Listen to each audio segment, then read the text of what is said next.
this stalemate is putting airlines in a bind. Kris Van Cleave spoke to United Airlines CEO Scott Kirby to get his response.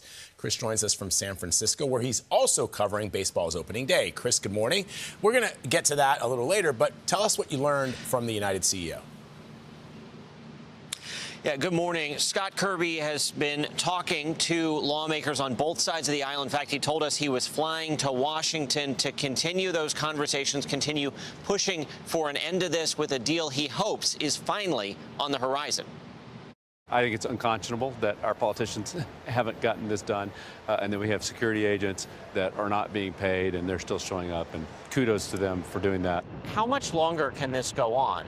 Well, hopefully it's going to be over soon. You're right. It gets worse every day as it goes by.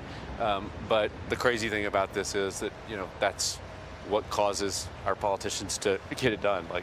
It's ridiculous to me that it has to get bad before they can get a deal done.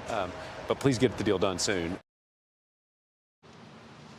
But it's not only those long lines showing up at airports and the travel uncertainty. The conflict in Iran has caused jet fuel prices to surge about double in the last month. United is cutting around 5% of its planned summer flying. It also means the cost for us all to travel this summer is going up.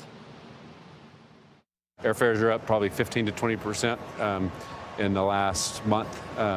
Oil price doesn't fully cover the price of oil, but they're going up to sort of match that. And you expect that to result in there being some reduced demand. What does that mean for the summer? The summer is booking really well. I mean, demand is the strongest it's been ever.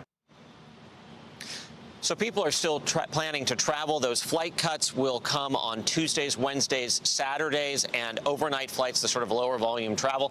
Now, Kirby was in Los Angeles talking to us as they were unveiling a host of new, very premium products, a makeover to one of their smallest airplanes that will now have a first-class cabin, and your bags will fit on those little regional jets, as well as a new business class product that includes what they call cabana-style seating, which means Vlad, you can cuddle up to your travel partner if you want on a long-haul flight. I love that idea. All right. Kris, thank you very much.